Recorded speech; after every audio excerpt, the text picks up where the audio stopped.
President, earlier today, the House of Representatives passed H.R. 1363. Now, this is a one-week continuing resolution that will pay our troops and keep the government running. It is a pretty sad commentary on the willingness of the White House and my colleagues on the other side of the aisle to get serious about spending that we have even arrived at this point. We need to be clear about a few things in this debate. First, we are here because Democrats did not do their job last year. Among the most basic responsibilities of Congress, in fact, its core constitutional responsibility is to take up and pass a budget and fund the functions of the government for the year. Last year, Democrats had a supermajority in the House of Representatives. They had a filibuster-proof majority in the Senate. And, of course, they had the White House. But they were so tied up with pressing matters like passing a $2.6 trillion health care bill that the American people did not want that they never got around to passing a budget. And then in the fall, as the bottom fell out of the public support for the Democrats, they were too interested in salvaging their majorities and trying to spin Obamacare that they never funded the government. So that's why we're here. We are debating a spending bill for fiscal year 2011, and it is April of 2011. Fiscal year 2011 started in October last year. It is very simple. Democrats did not do their job. And so they left it to the new Republican majority in the House to fund the government for fiscal year 2011. The Republican-led House got to work. They passed H.R. 1. Now, I know that is in the Democratic talking points to call this bill extreme, but what exactly did it do? When you strip away the ideology and the rhetoric about this so-called dangerous and extreme bill, what exactly did it do? Here's what it did. It reduced non-dispense discretionary spending by $61 billion. Now, that's a big number, but let's put this in perspective. This year, we are scheduled to spend $207 billion just on interest on the debt. This year, we have projected budget deficit of $1,600 billion. And this year, the federal government is on pace to spend $3,800 billion. So H.R. 1 was proposing $61 billion in reduced spending by a federal government on pace to spend $3,800 billion. That's what it'd be. You all have heard the old joke. When someone is asked if they got a haircut, they respond, "I got them all cut." Well, in this case, what the Republicans are proposing is like going to the barber and getting just one of the hairs on your head trimmed. The Democrats call this bill draconian. But as one person put it, the spending reductions in this bill are equivalent to ordering a Big Mac, a large Coke, and a large fry, and then eating the whole Big Mac, drinking the whole Coke, eating 98 of the 100 fries in the bag, taking a bite of the 99th fry, and then leaving the rest. That is hardly a crash diet. But to hear Democrats talk, Americans would starve if H.R. 1 passed. That is not an exaggeration. Former Speaker Pelosi suggested just as much just yesterday. To hear Democrats talk, this is Armageddon. To hear them talk this $61 billion in spending reductions, is so onerous that America will never be the same. Well, Americans aren't buying it.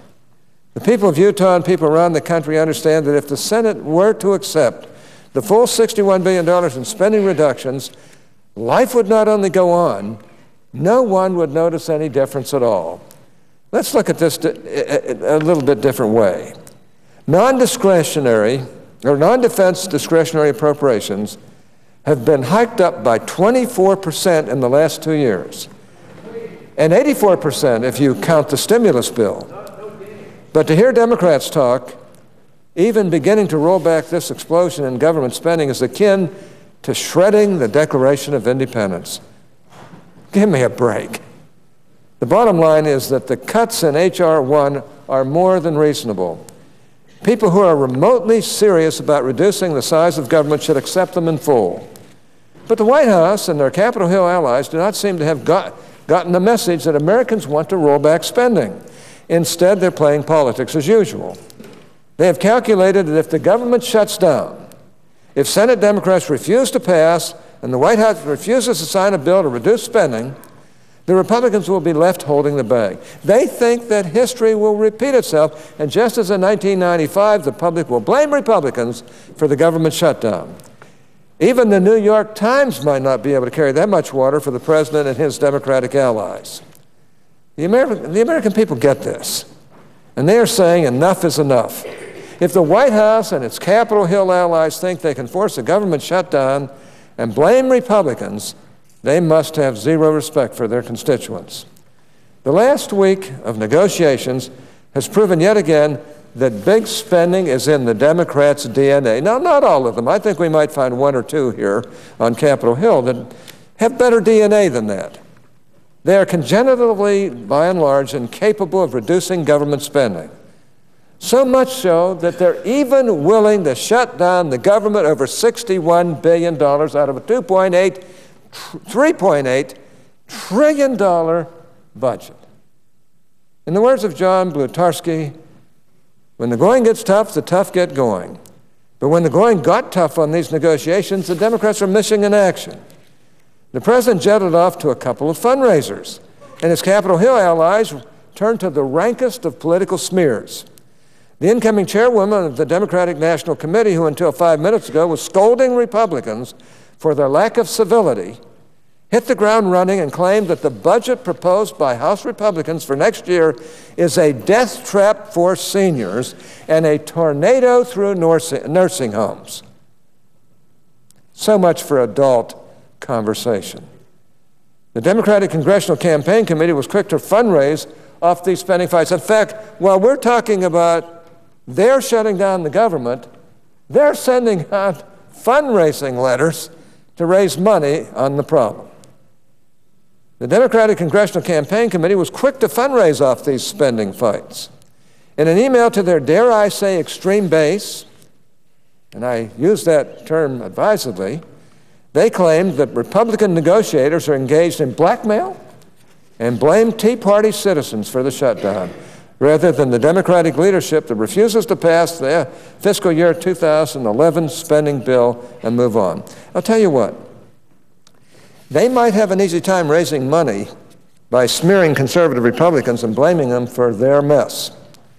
But this fool's gold, because this is fool's gold, because they're going to have a heck of a time explaining to our men and women in uniform why it is that they refuse to pass a bill that would make sure that our men and women in service are paid.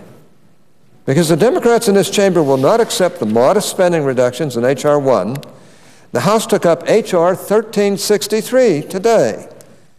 Now, this is a continuing resolution that will fund the government for a week, prevent a shutdown, and fund the Department of Defense through the end of the year, making sure that our servicemen and women receive their paychecks and that our national security is not compromised.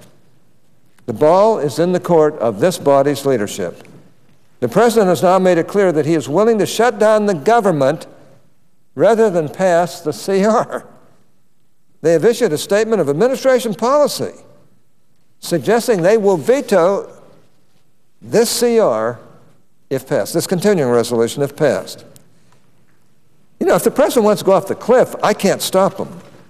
But I would encourage my Democratic colleagues here that they don't need to follow him off the cliff. Now, their leadership is saying that it will oppose H.R. 1363 because it eliminates taxpayer funding of abortions in the District of Columbia.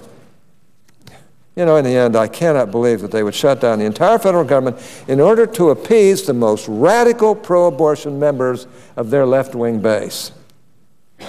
We will see what happens, and especially since the president, the majority leader, the whole raft of other Democrats voted for other language that shut off abortions. Well, let's see what happens. Maybe the Senate, in the past that is, maybe the Senate will do the prudent thing and pass H.R. 1363, but I am not holding my breath. The $61 billion in spending reductions passed by the House months ago is equivalent to 1.6% of total projected federal spending. Americans tighten their belts much more than this every day. But Democrats are acting like these cuts are the end of the world.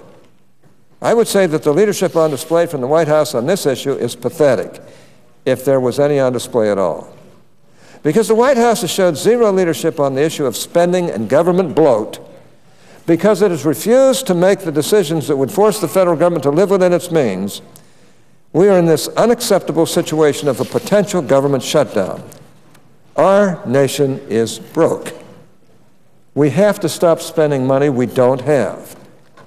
But on this most critical of issues, the President himself has been missing in action. His advisors seem to be treating this exercise like it is a no-stakes Harvard Law seminar in multi-party dispute resolution. But the stakes could not be higher. This situation calls for leadership, but we are getting nothing from the White House. You know, in some ways, I empathize with the President because I don't think his people down there allow him to do anything about these things. It's time for real leadership that keeps the government running while cutting spending. Now, I urge the Senate to adopt H.R. 1. We know that's not the only cutting that's going to have to be done around here over the next number of years, but it's the best we can do, apparently, at the present time. In the alternative, we should adopt the House-passed short-term CR and keep our soldiers paid. There's no need for a government shutdown.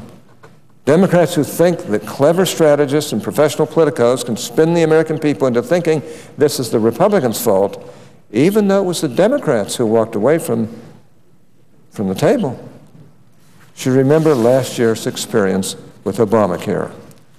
Reluctant Democrats in the House and Senate were told by the same strategists and professional spinners that Obamacare could be, messaged in a way so that it would benefit them.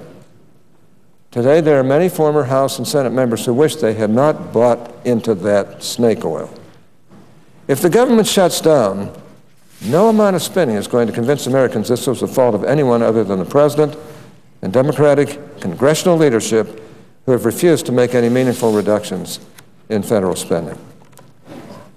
Madam President, I yield the floor. The senator from Florida is recognized.